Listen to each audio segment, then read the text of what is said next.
Hello everyone, Justin here from JSG Watches. Another week, another video, another vintage watch. This time an Alpha watch, which by the looks of things is not in the best of condition. So this little time graph I plot right here is just showing that this watch is not in the best of states. So the plan for today, we're just going to give it a routine service, disassemble, clean it up, reassemble and try it and see if we can improve this thing. First thing that we see though is once we open the case, we can actually see that the second hand is not attached. It's not attached to the main. We can't see it on the dial of the watch, and it was actually rattling loose in the case. So I'll put that aside. We'll address that later. But we get the movement out, and we can see this one is tiny. This is the smallest one I've worked on. So although this watch is a very simple watch, it has quite a basic movement with simple complications, with only a few hands, the hour, the minute, the seconds hand. But the challenge for this one is going to be the size. So this one, as you saw earlier, it's the size of one of my fingernails. It really is tiny, it's delicate. So this one's going to be a challenge.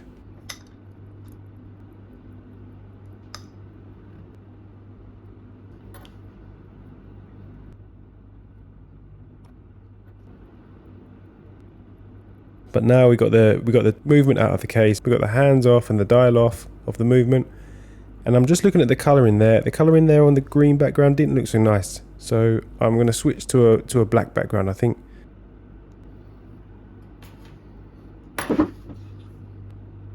This one, the camera picks up better colours with a black background.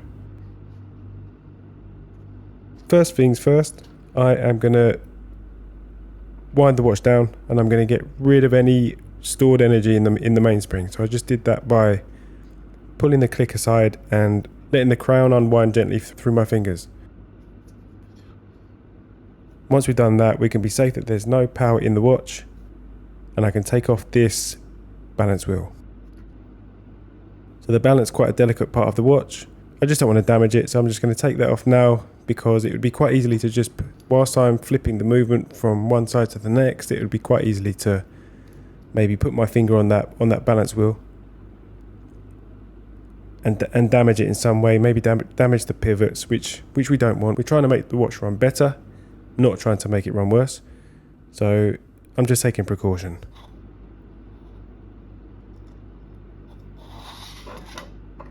But I can flip the watch, take off the cannon pinion, and we can get into this thing. So first things first, when I'm looking at this is an Alpha. It's a 17 jeweled Alpha Watchco watch.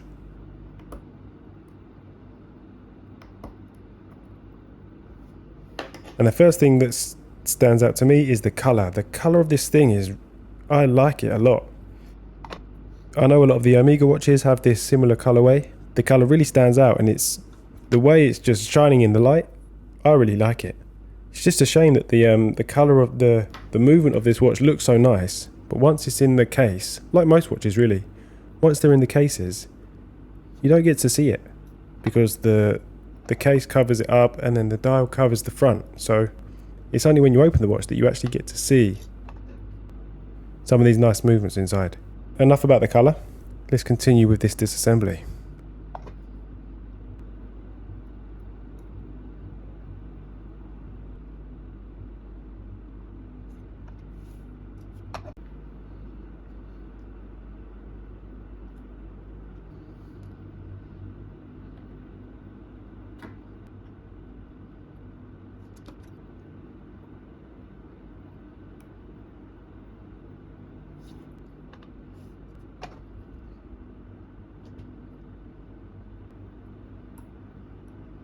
I've removed the crown wheel and the ratchet wheel there, as well as the click, and I've just delicately removed the click spring. So the click spring it's a very fine spring which is held under its own tension within a recess of the plate. And the last thing I need is that thing to fly off on the disassembly phase, because I'd then be looking for a replacement, and I'm unlikely going to find a replacement for this watch. Because having a little Google, having a little search around, there's not much information on Alpha Watchco. So it would be interesting if anyone does have any information on this brand of watch. Please let us know in the comments, because I searched around, I asked about, and there's not much to be said about them. So let's see. So anyone that could be of any help, feel free to join in. Feel free to start a discussion and educate us.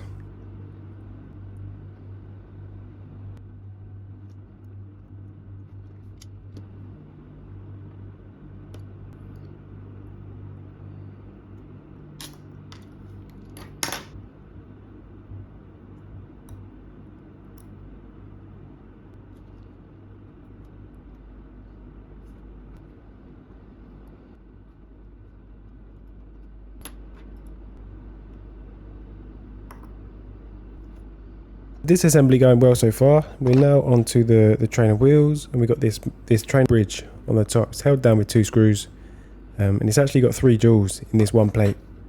So the jewels of the watch, they're actually there just to reduce the friction in some of the moving parts in order to make these watches run a bit more accurately. It has to keep the time accurate in many orientations. So instead of having the pivots of the cogs, the pivots of the wheels rotate on direct metal to metal contacts, they put in these jewels, these purple looking jewels, just to help reduce the friction, just to help them run better, to be honest. Put the trainer wheel bridge off, and then we can start taking away some of the wheels underneath.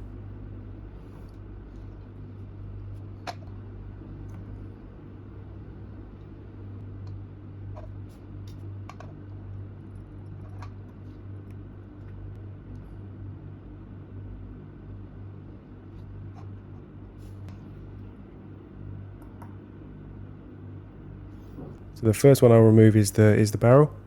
So this is what stores the main spring, which stores all of the energy for the power for the watch.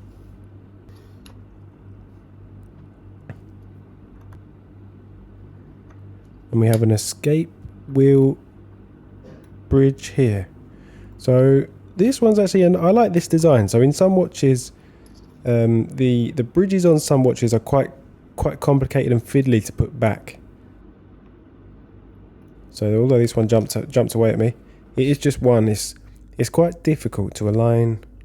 So this movement is quite a friendly movement where it has its own individual escape wheel bridge. So it makes it a little bit simpler to try and align all the wheels for reassembly. Disassembly not really a problem because everything comes out, but when we reassemble, we'll see that it's quite a challenge to align some of these wheels so that they all engage. But this one, it had an individual escape wheel bridge, which should make assembly a lot simpler. So continuing on, we're going to take off this pallet fork bridge and the pallet fork underneath.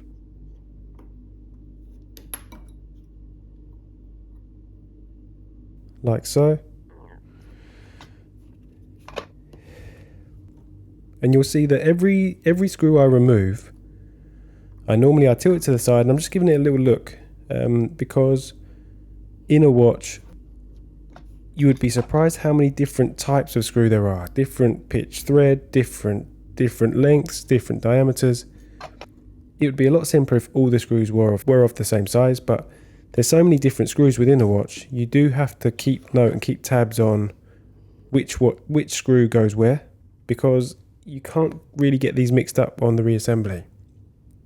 Especially for some of these smaller screws, like this set and lever spring. So we've got these 2 fine screws here, and the thread on these screws these are probably 2 of the smallest screws on this watch. So if I was to incorrectly install 2 larger screws into them holes and try and force them in, it would damage the thread on the plate itself. So that would be a drastic problem, and then you would have to, I don't know what you would do in that case. You'd have to think of a way to solve that, to be honest. Which is not the simplest task.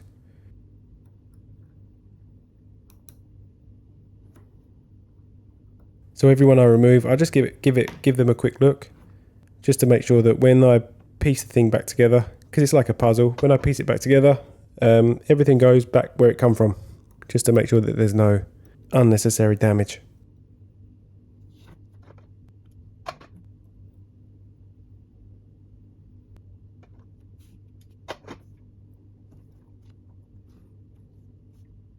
we're almost there on this one. So I'm going to flip the movement back over. And we have this setting lever screw and the setting lever. And then once done, once removed, I'm just going to give it a quick once over, give it another eyeball just to make sure I haven't missed anything.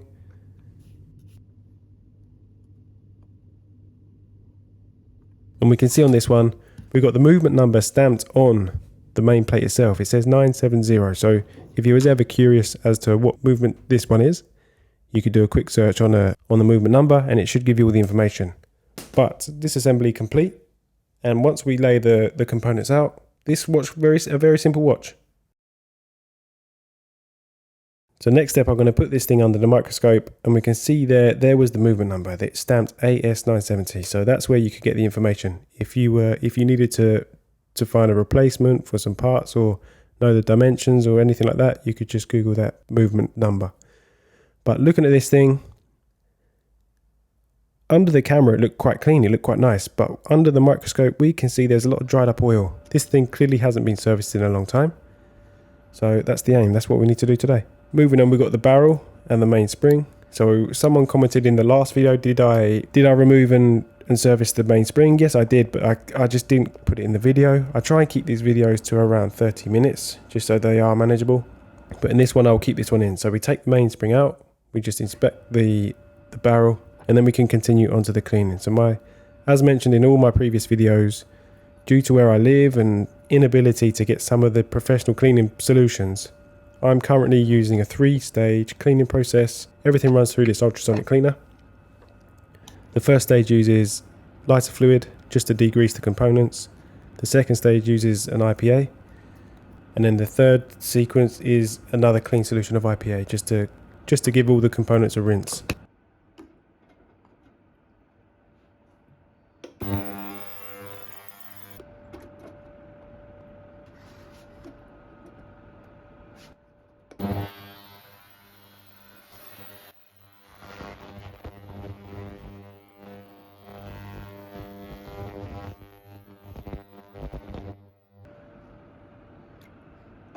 And after the clean, if we put it back under the microscope, this is the result. So tons better. We can just look in all these cracks and crevices and all of that dried up grease is gone. What we can see though, is this watch must be a cheap watch because we can see a lot of machining marks and a lot of machining imperfections.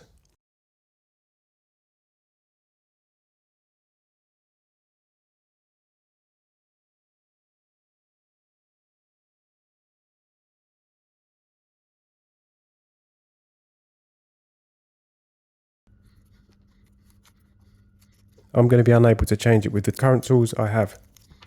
So the plan, we'll just put this thing back together. We'll give it a service nonetheless. We'll put it back on the time grapher and we'll see what values we can get.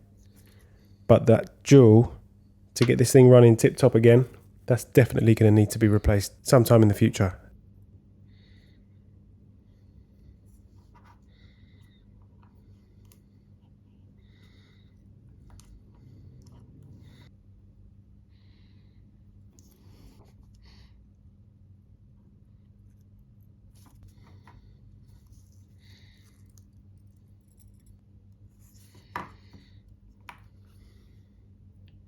But we have the mainspring back in the barrel now, and we'll set that aside, ready for the installation.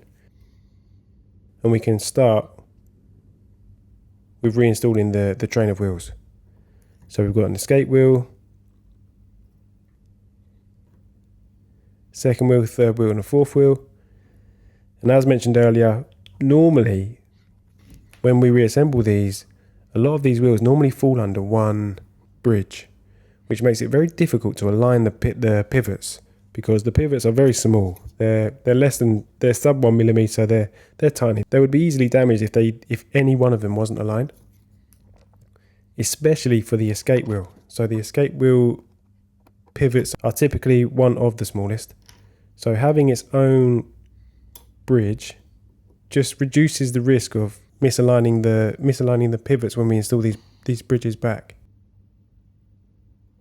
But now I can continue with the trainer wheels. So I've got the escape wheel in, I've got the barrel in, Now I've got the rest of the train of wheels in. And I'm just going to grease up some of these holes, ready to put the train wheel bridge back on.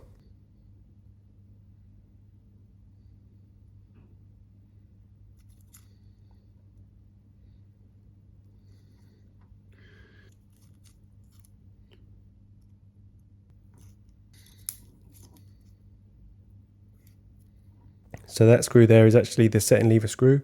The setting lever goes on the other side, but the setting lever screw goes underneath the barrel bridge.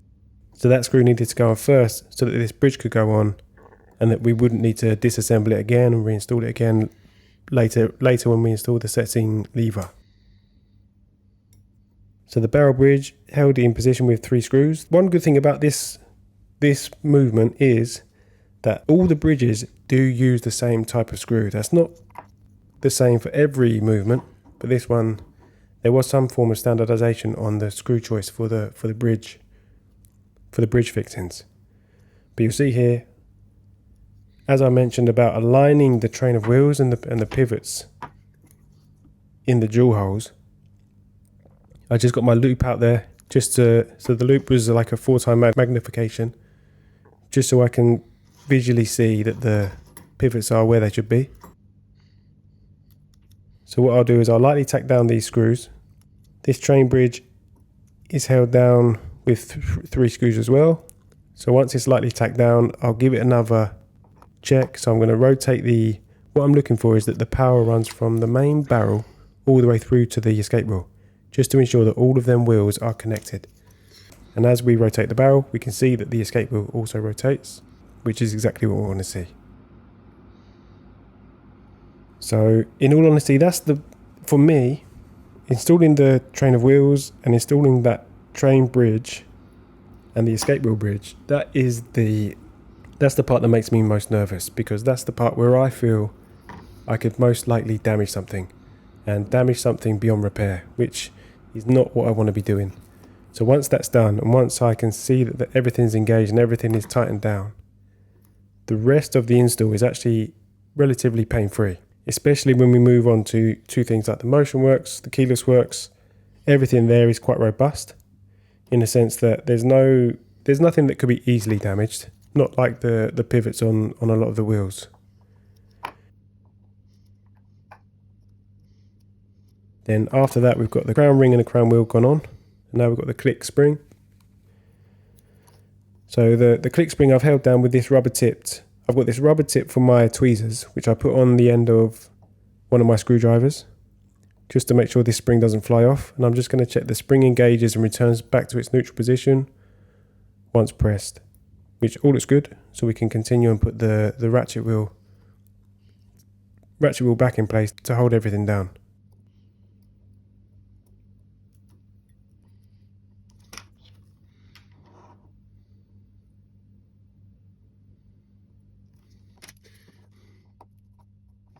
So far so good, all looking okay. I'll flip the movement back over and we can start with the keyless works on the other side. So first things first, as I mentioned, this is the setting lever, but the setting lever screw was the one that I installed underneath the barrel bridge. So once this setting lever is in place, I have to hold it from the back end to hold in position, and I'm just going to lightly clamp that down so it's not screwed down all the way.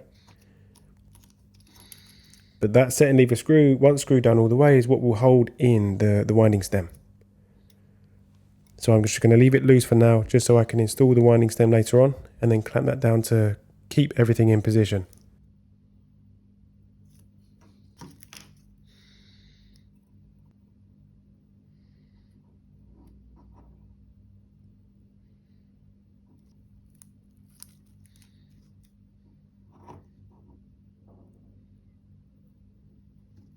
So here I'm going to put some D5 grease on the winding stem, because a lot of this keyless works is under high friction, so it gets a lot of abuse. There's metal on metal contacts, and you're just trying to prolong the life of the watch and reduce the friction between parts. But now we can see winding stem in, and it engages now with that setting lever.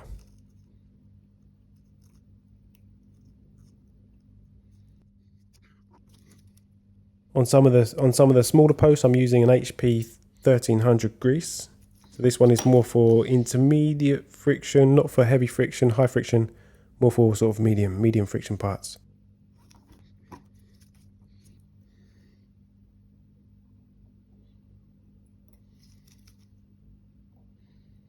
Cannon pinion going on, which should give me a nice click. The cannon pinion is only friction fit, so it's not screwed down, it's friction fit down. So you just hear that nice snap when it's pressed home. Next thing on the list, we've got an intermediate wheel, we've got the minute wheel, and now we've got the yoke going in.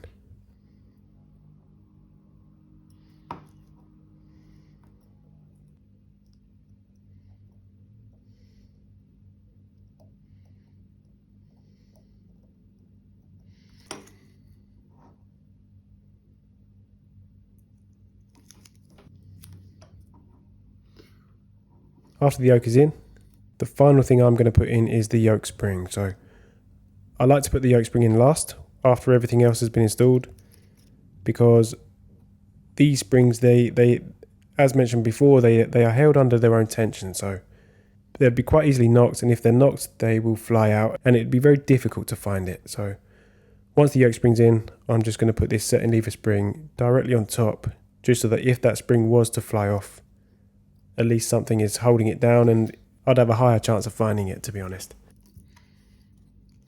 The plan is not for these springs to fly out, but the nature of watchmaking, sometimes these things happen. You just cannot avoid it. You could do something a million times and you just have that one time where things don't go to plan. So all I'm doing is I'm just mitigating the risk of a catastrophe happening and ruining my day.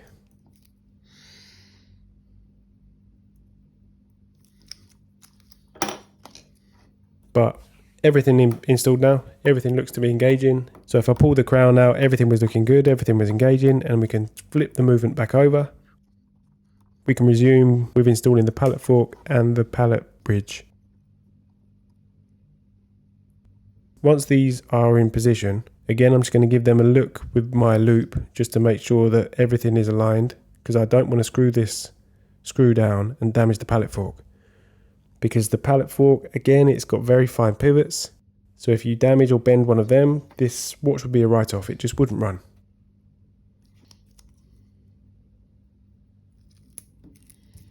But all looks okay, so I screwed that one down, gave the watch a little wind, and I'm just checking now with this pallet fork that it flips side to side to show that energy and power is going through from the main spring all the way through to the escape wheel and the pallet fork. So everything looks good.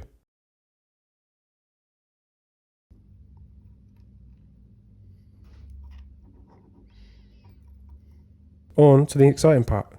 Let's get this balance wheel back on, see if this thing will fire up. And it looks like it wants to, but it's not running very well. So everything's aligned. I'm just going to put the balance bridge screw in, and it's running, but the amplitude is horrendous, which is concerning because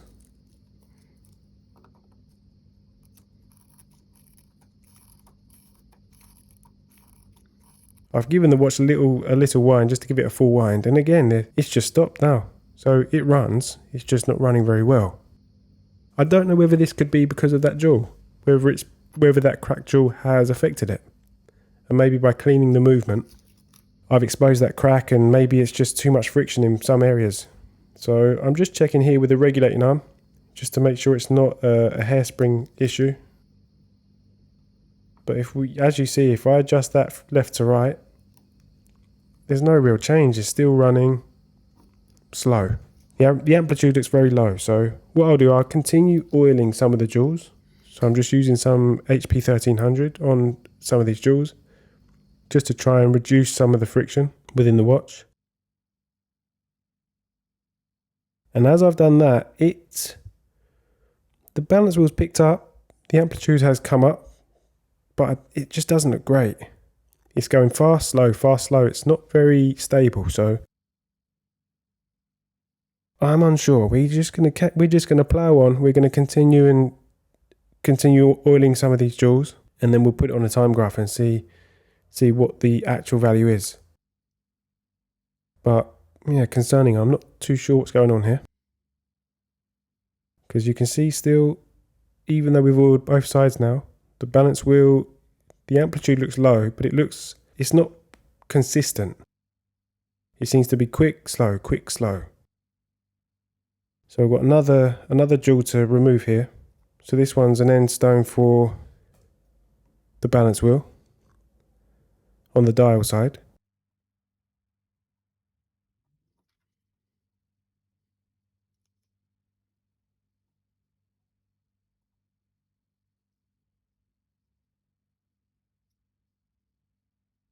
So this little plate, I'm going to take it off, place it down, clean the setting with some Rodico, and I'm going to use I'm just going to use a little bit of pegwood here to clean that jewel and some Rodico.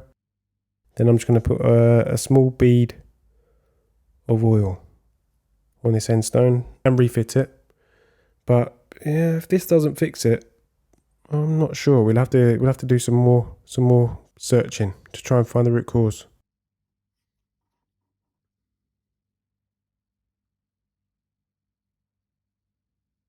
But we've got this end stone going back in now.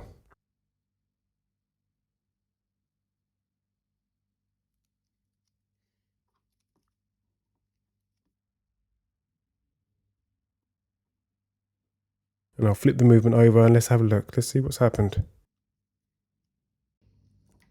So my fingers just stopped the balance wheel there, but how is that? That looks a lot better now. Was it the last one? Was it that last jewel that we just oiled and removed? Possibly. I'll leave this watch running for a bit. Let's continue oiling some of the bits. Let's put it back together. We'll put it on the time grapher to see exactly what the numbers are and exactly how stable it is. But if it could have been that last jewel, it could have just been some gunk on that last jewel, the last one that we did there. That could have been the one causing the problems. And if it was, that just goes to show the importance of servicing a watch. So before I put it on a time grapher, I'm just going to demagnetize the watch just to make sure that magnetism isn't the cause of that erratic amplitude on the balance wheel. So you'll see here, I'll do it in 2 positions. So this demagnetizer is a very cheap one from China, but it does do the job. I use it for my tools and I use it for the movements just to get rid of any residual magnetism. So once it's demagnetized, we'll get it on the time grapher and let's have a look. Let's see what the numbers are. So this is the moment of truth. So we've got the movement running and it looks okay. The only big issue we see is the rate's not bad, the amplitude's very good. It's the beat error. The beat error is not too nice. But the timing of the watch was very consistent. So normally on some movements you have, to adjust the beat error, you do have on the regulating arm, normally you'd have 2 adjustments, one for the rate and one for the beat error.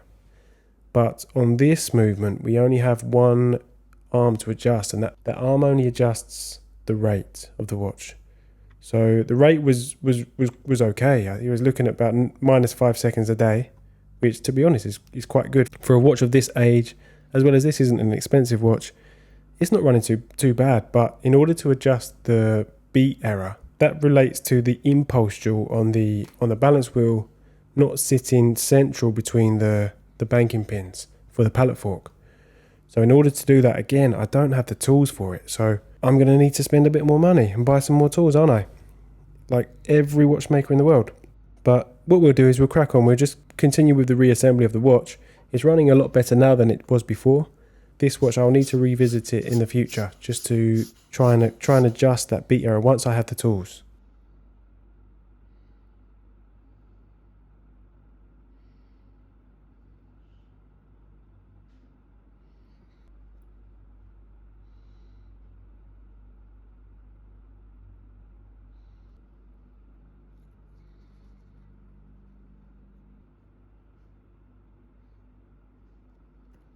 But we've got the hands going on now. I'll just give them a quick clean with some Rodico. And because this movement doesn't have any calendar complication, you just need to align the hands just they align at the right minute and hour.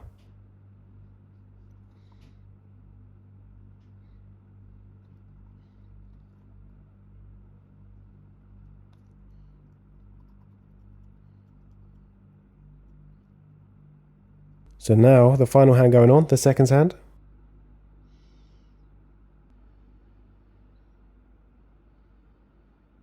Position it where it needs to be. Press that one home. And then just do a quick check to make sure that the hands don't foul on each other, and that when the watch runs and the hours go past in a day, nothing's going to hold this watch up. So everything looks good. The dial has definitely seen better days, and it's not the nicest looking dial in the world, but there's not a lot I can do to this dial. It's got some bends in it, and I just don't want to. I feel like if I bend that back, I might crack the coating for the dial face, so I'd rather leave that how it is. So I'm just going to put this one back, put it back in the case, and we shall leave this one there. There we have it, the Alpha Watch Co. 17 jeweled AS970 movement. This one, again, I just love the way this one looks with the colour and the jewels, but I also like the way that it is so small and so compact. Such a neat little movement. But there we have it, everything done, everything back together. We saw on the time graph that this one was improved. This one is now in a better state than it was. I'm not going to do anything to this case. This case is hideous. The strap is hideous. But this watch is not an expensive watch.